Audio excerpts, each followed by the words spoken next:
అనగనగా ఛానల్‌కి అందరికీ స్వాగతం. పిల్లలు, ఇప్పుడు మనం చందమామ కథల నుంచి 'తులసమ్మ బడి' అనే ఒక కథను వినేద్దాం.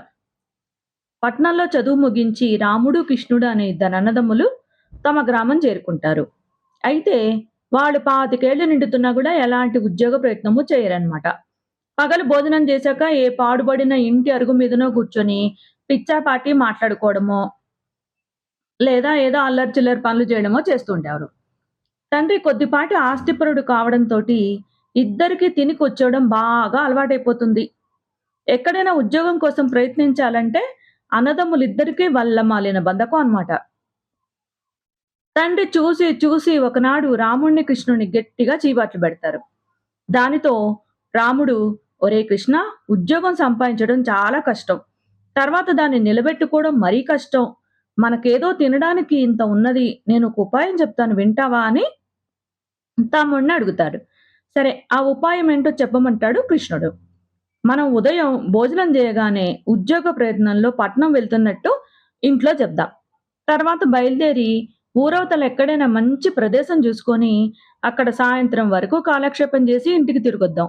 ఇక ఇంట్లో రాత్రి భోజనం ఉండనే ఉంటుంది. ఏమంటావ్ అని చెప్పంటాడు రాముడు. కృష్ణుడికి ఈ ఉపాయం నచ్చుతుంది. ఇంకా వాడు కూడా సరే అంటాడనమాట.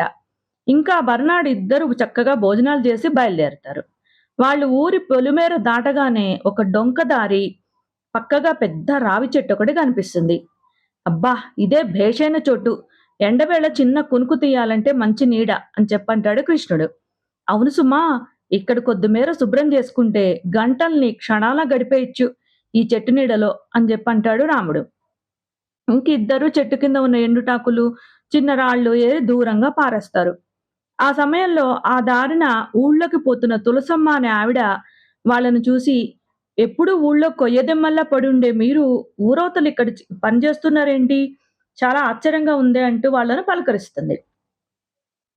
ఈ తులసమ్మ బాగా డబ్బు గలావిడ. బాగా తిక్క మనిషనమాట. కొందరు ఆవిడని మందమంతి అని కూడా అంటుంటారు.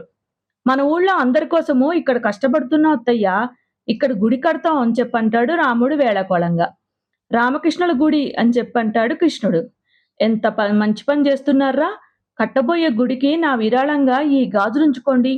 పని మాత్రము తొందరగా ముగించండి" అంటూ తులసమ్మ తన చేతి గాజులు 2 తీసి రావి చెట్టు మొదట్లో పెట్టి ఊర్లోకి వెళ్ళిపోతుంది. ఎండలో థళథళమంటున్న ఆ గాజులను చూడగానే రామకృష్ణుల కళ్ళు గూడా మెరుస్తాయన్నమాట. ఎలా లేదన్నా 4000 ఖరీదు చేసే గాజులు పట్నం వెళ్లి అమ్మేద్దాం అని చెప్పంటాడు రాముడు. ఇంకా ఆలస్యం ఎందుకు?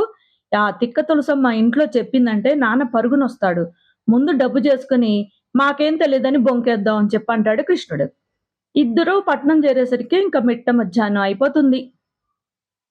ఇంకా బజార్‌లో ఒక చోట వాళ్లకు ఒక నగల దుకాణం కనిపిస్తుంది. రాముడు కృష్ణుడితో, "ఒరేయ్! మనకి ఈ రోజు బంగారం ధర తెలీదు. నేను దుకాణం బయటే ఉంటాను. నువ్వు దుకాణంలోనికి పోయి గాజులు కొనేవాడిలా బేరం చేసి, ధర తెలుసుకున్నాక మన దగ్గర ఉన్న వీటిని అమ్ముదాం" అని చెప్పంటాడు. లేకపోతే సగం ధర గూడా గిట్టుబాటు అవ్వదని చెప్పి అంటాడనమాట.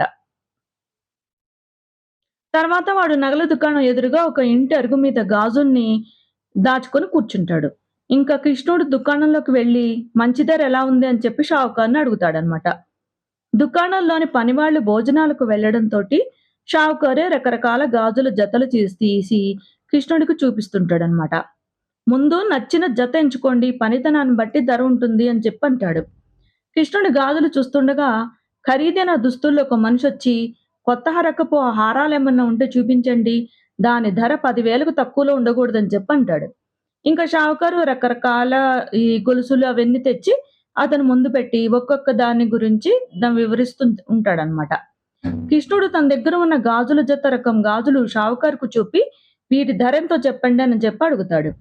షావుకారు ఆ గాజులు తీసుకుని ధర చెప్పేందుకు ఆలోచిస్తుండగా, ఖరీదైన దుస్తుల్లో వచ్చిన మనిషి కోపంగా, "నేను దుకాణంలో ఉండగా దాని యజమాని మరొకరి పని చూడడము నా జన్మలో జరగలేదు. ఈ అవమానం భరించి ఒక్క క్షణం కూడా ఇక్కడ ఉండనని" చెప్పి విసురుగా బయటికెళ్ళిపోతాడు. ఇంకా మంచి బేరం పోయినందుకు షావుకారు బాధపడి ఇంకా ఆ గొలుసులన్నీ పెట్టెలో పెడుతూ కెవ్వుమని అరుస్తాడు. ఒక పెట్టెలోని ఒక గొలుసు మాయమైపోతుందన్నమాట. అతడి కేకవని దుకాణం ముందుగా పోతున్న ఇద్దరు రక్షక భటులు లోపలికొస్తారు. ఇది చూసి కృష్ణుడు ఇంక చల్లగా బయటకు జారుకోవాలని చూస్తాడనమాట. అయితే రక్షక భటులు వాడి చెయ్యి పట్టుకొని, "ఏం కొనాలనొచ్చావని" చెప్పి అడుగుతారు ఇంక కోపంగా. ఇంక కృష్ణుడి నోట మాట పెగలదు. షావుకారు రక్షక భటులతోటి, "నేను ఈ కుర్రవాడికి గాజులు చూపిస్తుండగా, కోపం వచ్చినట్టు నటించి ఆ దొంగ వెధవ 12,000 ఖరీదు చేసి ఆ గొలుసెత్తుకుపోయాడని" చెప్తాడనమాట. ఇంక రక్షక భటులు కృష్ణుడికేసి అనుమానంగా చూస్తూ, "చూడబోతే వాడు వీడు తోడు దొంగల్లా ఉన్నారు. బంగారు గాజులు కొనడానికి వచ్చిన నీ దగ్గర ఎంత డబ్బుందో చూడని" అంటూ కృష్ణుడి బట్టలన్నీ వెతుకుతారనమాట. కృష్ణుడి దగ్గర ఒక్క పైసా కూడా లేదు. అప్పుడు రక్షక భటులు కృష్ణుడి మెడ పట్టుకుని, "నీ తోడు దొంగ పేరేమిటి? ఎక్కడుంటాడు?" అని చెప్పి గట్టిగా అడుగుతారనమాట. ఇంకా కృష్ణుడు కళ్ళన్నీళ్లు బెట్టుకొని జరిగిందంతా వాళ్ళకి చెప్పి, తులసమ్మతతో వేళాకోళంగా అన్నమాట నేను దుకాణంలో ఉండగా, ఆ ఘరానా దొంగ రావడం ఇదంతా కాకతాళీయం అన్న సామెతలా జరిగి, మేం చిక్కుల్లో పడిపోయాం. కావాలంటే రాముడి దగ్గరున్న బంగారు గాజులు తీసుకొని మమ్మల్ని వదిలేయండి అని జెప్పంటారు. అయితే రాముడు దుకాణంలో షావుకారు పెట్టిన కేకలు, ఇంకా రక్షక భటులు లోపలికి వెళ్ళడం చూసి, ఏదో గొడవ జరిగిందని పక్కనే ఉన్న సందులోకి పారిపోతాడు కృష్ణుడు. ఇంకా ఈ రక్షక భటుల్ని దుకాణంలోంచి బయటకు తీసుకువచ్చి చూస్తే, రాముడు ఎదురింటి అరుగు మీద కనిపిస్తాడనమాట. ఇంత చిన్న వయసులోనే నేర్పుగా అబద్ధాలాడడం వంటబట్టిందనమాట. పద కచేరీకి అని రక్షక భటులు కృష్ణుడిని వెంటబెట్టుకొని బయలుదేరతాడు. ఈ లోపల రాముడు పక్క సందులో చాలా దూరం పరిగెత్తి, రాచబాట మీదగా వచ్చి ఒక బాడుగు బండిని ఆపుతాడనమాట. ఇంకా అప్పటికే అందులో ఒకతనుంటాడు. అతడు రాముడిని "ఎక్కడికి ప్రయాణం? బండి అతనికి చెప్పావు గాదే" అని చెప్పంటాడు. ఏదో ఒకటి చెప్పక తప్పదు గనుక రాముడు, "మా మేనత్తకు ఒంట్లో బాగాలేదు. వైద్యం చేయించాలి. ఈ గాజులమ్మి డబ్బు తీసుకొద్దామని చెప్పి పట్నం వచ్చాను" అంటూ గాజులు ఆ మనిషికి చూపిస్తాడనమాట.